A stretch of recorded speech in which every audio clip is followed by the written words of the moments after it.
필러가 혹시라도 주입이 잘 돼서 좋은 결과를 냈다고 해서 그게 끝이 아니죠. 코끝이 높아지기는커녕 코끝에 실을 삽입하더라도 그게 결코 장기적으로 유지되지도 않고, 만약 콧대에까지 실을 삽입하셨고 코 수술을 계획하고 계신다면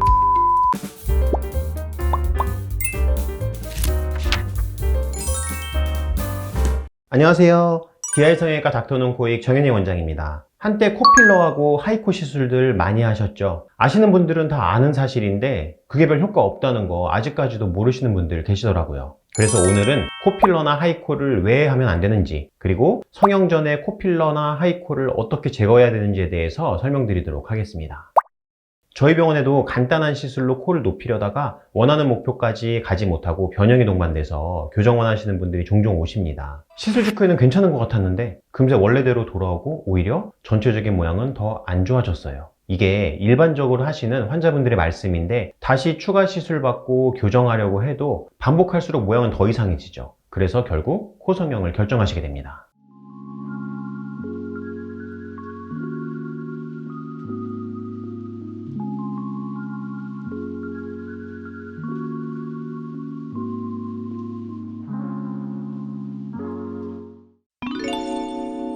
코필러로는 절대로 코 모양이 제대로 나올 수 없어요. 왜냐? 필러는 코끝을 절대로 높여줄 수 없거든요. 코끝을 높이겠다고 코끝 부위에다가 필러를 엄청나게 주입해 놓는 경우도 있는데, 코끝이 높아지기는커녕 코끝이 퉁퉁해지고 퍼지기 때문에 오히려 보코 느낌이 나버립니다. 그리고 콧대는 높고 코끝은 낮아서 코끝이 들려 보이고 떨어져 보이는 언밸런스한 느낌이 되고, 콧대의 기울기는 낮아지고 필러가 퍼지면서 콧대가 퍼지게 되니까 아바타코라고 불리는 부자연스러운 콧대 라인이 나오게 되죠.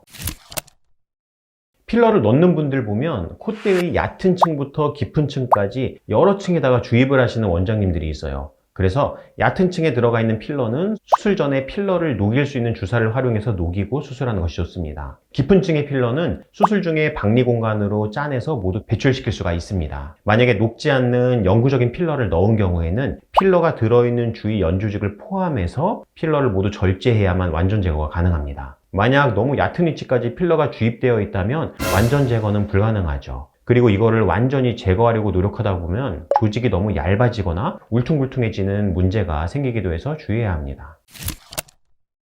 필러가 혹시라도 주입이 잘 돼서 좋은 결과를 냈다고 해서 그게 끝이 아니죠. 시간이 지나면서 모든 조직은 피부 긴장도 때문에 눌리는 힘을 받게 되는데요. 이렇게 되면 필러가 주위로 퍼지는 변화가 생기게 됩니다. 그로 인해서 높이는 낮아지고 좌우로 넓어지는 변화가 생기죠. 환자분들은 이걸 가지고 필러가 흡수됐다고 생각하시기도 하는데, 대부분은 퍼지는 과정에서 생기는 높이의 변화입니다. 그리고 가장 최악의 경우는 필러를 주입하는 과정에서 코끝을 향하는 혈관이 폐쇄돼서 혈류가 공급되지 않으면 피부가 괴사되는 엄청난 합병증을 유발할 수 있죠. 이 경우 영구적인 변형이 남기 때문에 평생 그 고통을 짊어지고 사셔야 할 수도 있습니다. 필러만으로 코끝이 높아지지 않기 때문에 두꺼운 실을 삽입해서 실의 힘으로 코끝 연골 구조를 유지해준다는 컨셉의 시술이죠. 코끝의 경우에는 우리가 비중격이나 늑연골을 활용해도 그걸 버티지 못하고 코끝이 떨어지기도 하는 정도의 자극이에요. 이걸 과연 실이 견뎌줄 수 있는지는 단순하게 생각해봐도 알 수 있겠죠. 따라서 코끝에 실을 삽입하더라도 그게 결코 장기적으로 유지되지도 않고, 대부분의 경우에 있어서 수일 내로 코끝이 떨어져서 효과를 충분히 보지 못하는 경우가 많습니다.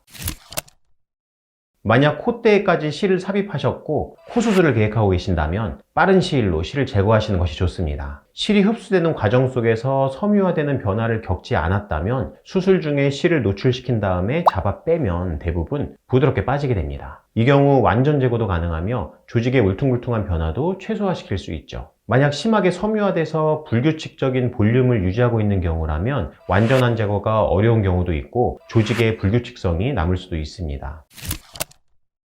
일단 기본적으로 실을 삽입하게 되면 실이 주위 조직을 압박하게 되면서 조직 변형을 유발하게 되죠. 그리고 실은 이물질이기 때문에 이물 반응의 결과 섬유 조직을 발생시키게 되죠. 그 결과 차후 코 수술을 하게 된다면 불규칙한 연조직이 문제가 될 수 있습니다. 게다가 실을 삽입하는 과정에서 코의 중요한 연골 구조물을 손상시키는 경우가 빈번합니다. 두꺼운 실을 억지로 여러 가닥 삽입하면서 두꺼운 바늘로 연골을 찢어뜨리는 경우가 많습니다. 가장 문제가 되는 경우는 실로 콧대를 높이겠다고 여러 연조직 층에 여러 가닥의 실을 삽입하는 경우예요. 이 경우 삽입된 실로 인해서 연조직에 변화가 생겨서 차후에 실을 제거한다고 하더라도 피부가 상당히 얇아지고 울퉁불퉁해지는 변화가 생기기 때문에 코 수술하는 저로서는 콧대에 실을 절대 넣지 말라고 말씀드리죠. 만약에 코를 높이고 싶다는 생각이 든다면 코는 마치 건축물과 같이 안쪽에 연골 구조가 틀을 만들고 피부와 연조직이 그걸 덮어주는 구조이기 때문에 재건축을 한다고 생각하시고 코 안에 연골 구조물을 연골 이식을 통해서 튼튼하고 안정적으로 만들어주고 적절한 조직 박리를 통해서 조직을 연장하고 구조물을 부드럽게 덮어주는 식으로 만들어주는 것이 좋습니다. 다시 말해서 코가 높아지고 싶으시다면 그냥 괜히 돈 날리지 말고 안전하고 튼튼하게 코 성형 하시라는 이야기입니다. 어떻게 궁금증은 다 풀리셨나요? 오늘 영상이 여러분께 큰 도움이 되었으면 좋겠습니다. 이상 마치겠습니다.